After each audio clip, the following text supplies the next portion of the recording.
ایک وقت تھا خوشی بہت آسانی سے مل جاتی تھی، دوستوں سے مل کے، عزیز اور رشتہ داروں سے مل کر، نیکی کر کے، کسی کا راستہ صاف کر کے، کسی کی مدد کر کے۔ خربوزہ میٹھا نکل آیا، تربوز لال نکل آئے، آم لیک نہیں ہوا، ٹافی کھا لی، سموسے لے لیے، جلیبی کھا لی، باتھ روم میں پانی گر گیا، پھسل گئے، داخلہ مل گیا، پاس ہو گئے۔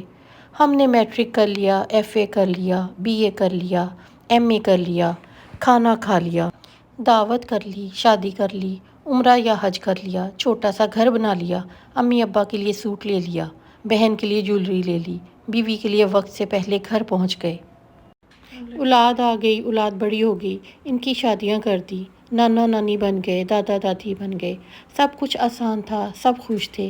پھر ہم نے پریشانیاں ڈھونڈنی شروع کر دی، بچہ کون سے اسکول میں داخل کروانا ہے، پوزیشن کیا آئی، نمبر کتنے آئے، جی پی کیا ہے، لڑکا کرتا کیا ہے، گاڑی کون سی ہے، کتنے کی ہے، تنخواہ کیا ہے، کپڑے برانڈ کون سے چاہئیں، یا پھر اس کی کاپی ہو، جھوٹ بولنا پھر اس کا دفاع کرنا۔ سیاست انڈسٹری بن گئی، ہم سے ہمارے دور ہو گئے۔ شاید ہی ہمارے بچوں کو فوج کے عہدیداروں کا پتہ ہو، پر ان کو ڈی ایچ اے میں کون سے شہر میں ہے سب پتہ ہے، گھر کتنے کنال کا ہو۔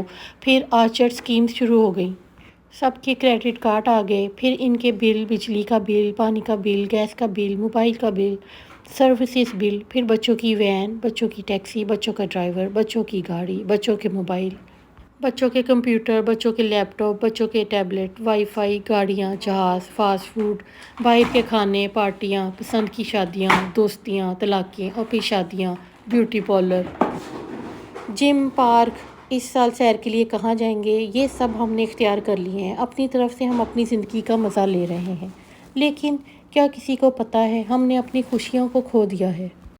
تعلق بحال کیجیے، دوست بنائیے، دعوت گھر پر کیجیے، بے شک چائے پر بلائیں، یا پھر آلو والے پراٹھوں کا ناشتہ ساتھ کیجیے، دور ہونے والے یہ سب چکر چھوڑ دیجیے۔ واٹس ایپ، فیس بک کا استعمال کم کیجیے، آمنے سامنے بیٹھیے، دل کی بات سنیں اور سنائیے، مسکرائیے۔ یقین کیجیے خوشی بہت سستی مل جاتی ہے، بلکہ مفت ہے، پریشانی تو بہت مہنگی ملتی ہے، جس کے لیے ہم اتنی محنت کرتے ہیں اور پھر حاصل کرتے ہیں۔ خوشی ہرگز بھی چارٹر طیارے میں سفر کرنے میں نہیں ہے۔ کبھی نئے جوتے پہن کر بستر پر رہیے، پاؤں نیچے رکھیے تو جوتا گندا ہو جائے گا۔ بس محسوس کرنے کی بات ہے، چائے میں بسکٹ ڈبو کر تو دیکھیے، ٹوٹ کر گر گیا تو کون سی قیامت آ جائے گی۔ ہمسائے کی بیل تو بجائیے، ملیے، بس مسکراہٹ واپس آ جائے گی۔ دوستوں سے ملیے، دوستی کی باتیں کیجیے، ان کو دبانے کے لیے ڈگریاں، کامیابیاں، فیکٹریوں کا ذکر مت کیجیے۔ پرانے وقت میں جائیے جب ایک ٹافی کے 2 حصے کر کے کھاتے تھے، فینٹا کی بوتل آدھی آدھی پی لیتے تھے۔ وہاں جا کے کیا کرنا جہاں 50 قسم کی چائے ہے، آؤ وہاں چلیں جہاں سب کے لیے ایک ہی چائے بنتی ہے، ملائی مار کے، چینی ہلکی، پتی تیز۔ آؤ پھر سے خوش رہنا سیکھیں، خوش رہنا شروع کریں، خوش رہنے کے لیے بچوں جیسے بن کر تو دیکھیں۔